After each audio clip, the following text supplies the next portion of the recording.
बिस्मिल्लाहिर्रहमानिर्रहीम। Final gland के बारे में हमें जो है वो क्या पता होना चाहिए कि जो हमारे पास फाइनल ग्लैंड होता है ना, वो हमारे पास कौन शेप होता है और ये लाइक कर रहा था posterior end of roof of third ventricle. तो जो ये हमारे पास आ रहा है थर्ड वेंट्रिकल और ये इसका पोस्टीरियर एंड है, ये इसका एंटीरियर एंड है, ये इसका पोस्टीरियर एंड है थर्ड वेंट्रिकल का।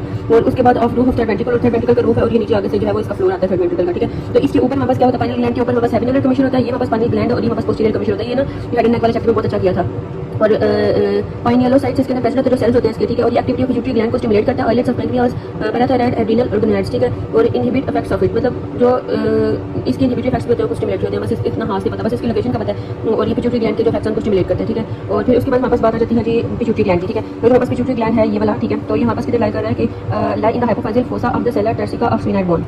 अच्छा, ये हमारे पास आ जाएगा, ये हमारे पास ये वाला सेला हाइपोफाइजियल फोसा है। ठीक है, और फिर इसमें हम इसको सेला टर्सिका भी कहते हैं। और ये हमारे पास इसका पीछे वाला जो होता है ना पार्ट, ठीक है, इसको हम कहते हैं जी दैट इज ट्यूबरकुलम। आगे वाला इसको, क्योंकि ये एंटीरियर क्रेनियल फोसा है, ये आगे वाला पार्ट है इसका, इसको हम कहते हैं जी दैट इज ट्यूबरकुलम सिला। और ये पीछे वाला जो हमारे पास पार्ट होता है स्फेनाइड बोन का, इसको हम बोलते हैं जी दैट इज डॉर्सम सिला। ठीक है, और फिर इन दोनों के दरमियान हमारे पास जो फोसा है उसको हम हाइपोफाइजियल फोसा कहते हैं। ठीक है, और फिर हमारे पास साइडों पे ये पोस्टीरियर क्लिनॉइड प्रोसेसेस होते हैं और फिर ये वाले एंटीरियर क्लिनॉइड प्रोसेसेस होते हैं। ठीक है, तो ये हमारे पास मिडिल क्रेनियल फोसा में हमारे पास जो हाइपोफाइजियल फोसा लाई करता है। ठीक है, और इसके अंदर हमारे पास जो है वो होती है ये पिट्यूटरी ग्लैंड। अब हमारे पास ये बात हो रही थी कि जो हमारे पास हाइपोथैलेमस है उसकी यहाँ पर अगर आगे स्ट्रक्चर देखें तो ये हमारे पास ऑप्टिक क्लाज्मा था और ये हमारे पास जो है वो लैमिनर टर्मिनलिस था और ये हमारे पास मीडियल एमिनेंस थी। ठीक है, मीडियल एमिनेंस थी और हाइपोथैलेमस के नीचे मीडियल एमिनेंस से स्टार्ट होता है और ये डिसेंड करते हैं नीचे। अब इसके दो पार्ट्स होते हैं, एक इसका एंटीरियर पिट्यूटरी होता है, ठीक है, जिसको हम एडिनोहाइपोफाइसिस भी कहते हैं। ठीक है, और पार्ट्स एंटीरियर या पार्ट्स ग्रेनुलोसा भी कहते हैं। और ये वाला ये सारा पार्ट जो है ना ये एंटीरियर है और इसके आगे से तीन पार्ट्स होते हैं। हिस्टोलॉजी में मेनली कवर हो जाएगा, लेकिन वैसे बता देती हूँ कि जो हमारे पास इन्फेंटिबुलम होता है वो डायफ्राग्मा सेल को पियर्स करता है to reach the pituitary gland. ठीक है, तो इन्फेंटिबुलम जो है हाइपोथैलेमस का वो हमारे पास पियर्स करते जो है पिट्यूटरी ग्लैंड में आता है, डायफ्राग्मा सेल को पियर्स करके पिट्यूटरी ग्लैंड के ऊपर डायफ्राग्मा सेल बड़ी होती है। तो हाइपोथैलेमस की जो इन्फेंटिबुलम है वो नीचे आती है मीडियल एमिनेंस के थ्रू नीचे। ठीक है, तो जो बस एंटीरियर पिट्यूटरी से पार्ट्स ट्यूबुलरिस होती है। ठीक है,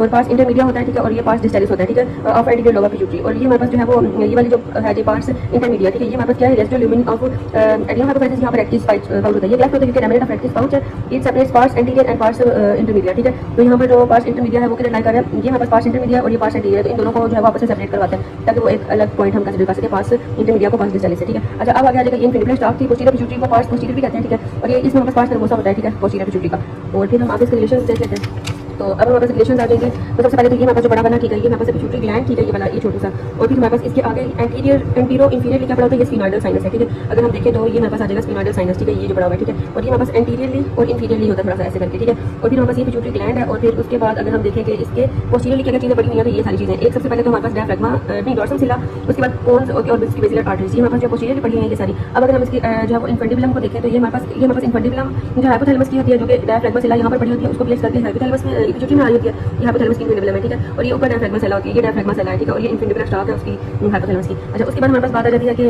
इसके इंफीरियरली क्या पड़ा हुआ है, ये जो सारी चीज़ पड़ी है, ये जो पोरस पोरस चीज़ें नजर आ रही है हमें। ठीक है, ये जो पोरस पोरस चीज़ नजर आ रही है नीचे ये वाली सारी। ठीक है, ये हमारे पास क्या है that is the body of the sphenoid bone और ये इंफीरियरली पड़ी होती है। ठीक है, अब इसके लेटरली क्या होता है कवर्नेट साइनस, जैसे ये वाला सारा जो पार्ट है ना, इसमें हमारे पास जो पिट्यूटरी ग्लैंड लाई कर रहा है ऐसे करके। ठीक है, और जो इसकी साइड्स में हमारे पास कवर्नेट साइनसेस हैं। ठीक है, जो इसके दोनों साइड से लाई करते हैं कवर्नेट साइनस और साथ में से कॉन्टेक्ट्स, और कॉन्टेक्ट्स में हमारे पास जो है वो इंटरकैटेड आर्टरी, जो ऑप्टिक नर्व है वो, trochlear nerve, ophthalmic nerve, maxillary nerve और एब्ड्यूसेंस नर्व। ठीक है, तो हमारे पास तकरीबन 1 उसके बाद 3, 5, 6 और 3 मतलब इस तरह के नहीं सारी प्रेजेंट होती है क्रेनियल नर्व्स। ठीक है, इनको इकट्ठा कर लेना याद। और फिर उसके बाद हमारे पास जो है वो क्या बताती है कि हमारे पास ये मास्टर ग्लैंड है पिट्यूटरी ग्लैंड और 500 जो है मिलीग्राम का। ठीक है, अच्छा अब हमारे पास बात आ जाती है कि इसकी ब्लड सप्लाई क्या है। तो ब्लड सप्लाई को देखने के लिए हमारे पास आ जाती है एक सुपीरियर थायराइड आर्टरी जो कि इंटरनल थायराइड चाहिए, ये इधर से इसको सप्लाई करती है। ठीक है, ये देखो ये सुपीरियर थायराइड आर्टरी जा रही है इंटरनल थायराइड से निकल के और ये सारी की ब्रेन के अंदर और ब्रेन में सारे पार्ट्स को इंटरनल थायराइड सप्लाई करना था। और यहाँ से इंफीरियर हाइपोफाइजियल आर्टरी आती है जो भी इंटरनल थायराइड की ब्रांच है। ठीक है, और ये ड्रेन करती है इंटरकॉर्डियल साइनसेस में। ठीक है, अब इसकी जो हमारे पास क्लिनिकल है, तो क्लिनिकल में हम देख लेते हैं सबसे पहले कि हमारे पास जो पिट्यूटरी ट्यूमर्स है उसके दो तरह के सिम्टम्स होते हैं, जनरल सिम्टम्स होते हैं और एक स्पेसिफिक सिम्टम्स होते हैं। अब जनरल सिम्टम्स में क्या है कि जो सेला टर्सिका है